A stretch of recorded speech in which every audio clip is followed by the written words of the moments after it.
নমস্কাৰ সকলোকে স্বাগতম জনাইছোঁ এটা অতি গুৰুত্বপূৰ্ণ ভিডিঅ'লৈ। এই ভিডিঅ'টোত আমি এনেকুৱা কেইটামান তথ্য লৈ আহিছোঁ, সেই তথ্যকেইটা জানিলে আপোনালোকে বহুখিনি উপকৃত হ'ব। অসম চৰকাৰ বা ভাৰত চৰকাৰৰ বিভিন্ন ধৰণৰ আঁচনিসমূহত যদি আপুনি অলৰেডি হিতাধিকাৰী হৈ আছে বা সেই আঁচনিসমূহৰ যদি আপুনি সুবিধা লাভ কৰি আছে বা আপুনি ভাবিছে যে মই পুনৰ নতুনকৈ আপুনি সেই আঁচনিসমূহৰ নাম তাত আবেদন কৰিব বিচাৰে বা আপুনি সেই আঁচনিসমূহত নিজৰ নামটো অন্তৰ্ভুক্ত কৰিব বিচাৰে, তেতিয়াহ'লে এই ভিডিঅ'টো আপোনাৰ কাৰণে। আপুনি হয় হিতাধিকাৰী হৈ আছে নাইবা আপুনি যদি নতুনকৈ হিতাধিকাৰী হ'ব বিচাৰিছে, সেই আঁচনিসমূহত নাম সোমাব বিচাৰিছে, তেতিয়াহ'লে এই ভিডিঅ'টো আপোনাৰ কাৰণে বহুত বেছি ইম্পৰ্টেণ্ট। অসম চৰকাৰৰ হওক বা ভাৰত চৰকাৰৰ এনেকুৱা 12ৰ পৰা 13খন আঁচনি আছে, সেই আঁচনিসমূহত পুনৰ নতুনকৈ নাম লোৱা হ'ব। কোনকেইখন আঁচনি আছে আৰু কেনেধৰণে এই আঁচনিসমূহত আপোনালোকে আবেদন কৰিব পাৰিব বা ইয়াৰ প্ৰচেছটো কি, ইয়াৰ ক্ৰাইটেৰিয়া কি, সেই গোটেইসমূহ তথ্য মই আপোনালোকক জনাই দিম। তাৰ কাৰণে ভিডিঅ'টো স্কিপ নকৰিব, কাৰণ 5 বছৰৰ কাৰণে যিহেতু চৰকাৰ গঠন হ'লেই, তাৰ কাৰণে আপোনালোকে যদি চৰকাৰী আঁচনিসমূহৰ যদি আপুনি সেই যিখিনি যোগ্যতা লাগে, সেই যোগ্যতাখিনি যদি আপোনাৰ আছে, তেতিয়াহ'লে অতি সোনকালে আঁচনিসমূহত নামটো ভৰ্তি কৰি লওক।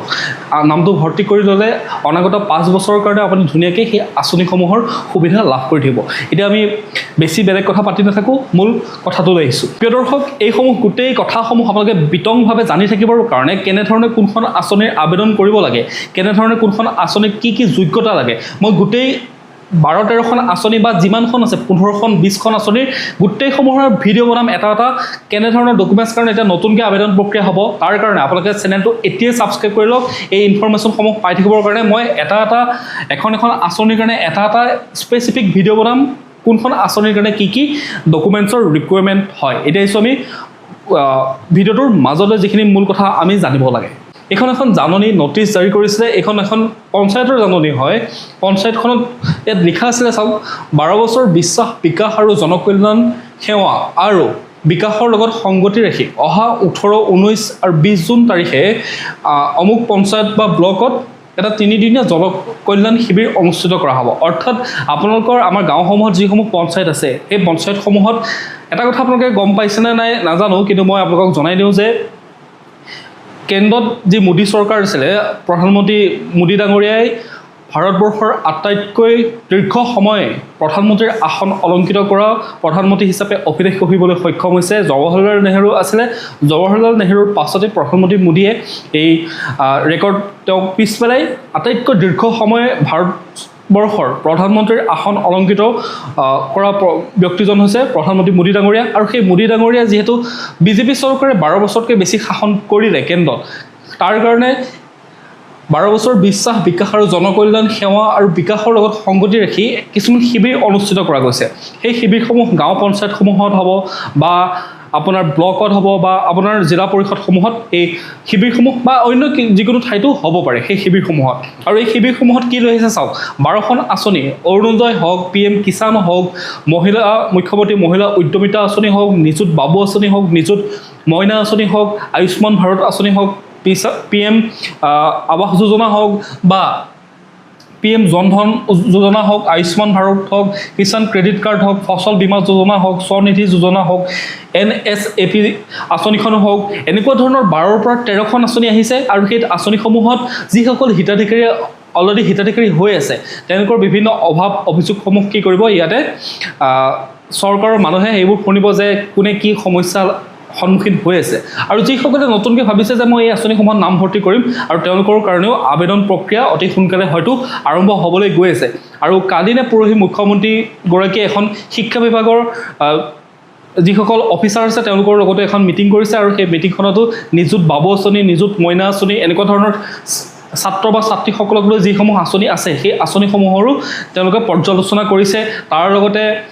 কৃষিমন্ত্ৰী পীযুষ হাজৰিকা ডাঙৰীয়ায়ো কৃষি বিভাগৰ বিভিন্ন উচ্চপদস্থ বিষয়াসকলৰ সৈতেও কি কৰিছে, কৃষকসকলৰ যিসমূহ আঁচনি আছে, সেই আঁচনিসমূহৰ সফল ৰূপায়ণ হৈছেনে নাই, নতুনকৈ কাক আৰু আঁচনি দিব পৰা যায়, সেই কথাসমূহ আলোচনা কৰি আছে। তাৰ লগতে বাকী এইসমূহ যিসমূহ ফ্লেগশ্বিপ আঁচনি আছে, আপোনালোকেতো জানে, অৰুণোদয় হওক, PM কিষাণ হওক, প্ৰধানমন্ত্ৰী আৱাস যোজনা হওক বা যিসমূহ আৰু এই গোটেইসমূহ ফ্লেগশ্বিপ আঁচনি হয়, এই আঁচনিসমূহৰ বিষয়ে এতিয়া ডিছকাছ কৰি আছে। যিহেতু অহা 6 জুলাইৰ পৰা বাজেট সেশন হ'বলৈ গৈ আছে মানে বিধানসভাত বাজেট অধিৱেশন হ'ব তাত বাজেটখন উত্থাপন কৰা হ'ব বিধানসভাত বাজেট এখন উত্থাপন কৰাৰ আগতে বিভিন্ন ধৰণৰ বিভাগসমূহত কি কৰা হয় বিভিন্ন ধৰণৰ আলোচনা কৰা হয় যে কোনটো বিভাগত কিমান টকা তেওঁলোকে খৰচ কৰিব পাৰিব বা কোনটো বিভাগৰ কাৰণে কিমান টকা তেওঁলোকে বাজেটত ল'ব এনেকুৱা ধৰণৰ বিভিন্ন সমস্যাসমূহ এতিয়া ধৰি লওক হিতাধিকাৰীসকলৰ ক্ষেত্ৰতে হওক বা যিসকল নতুনকৈ হিতাধিকাৰী হ'ব বিচাৰিছে সেইসকলক কাক কেনেকৈ অন্তৰ্ভুক্ত কৰিব এই গোটেই কথাসমূহ কি কৰিব তেওঁলোকে এতিয়া আলোচনা কৰিবলৈ তেতিয়াহে তেওঁলোকে গম পাব যে এই বাজেটত আমি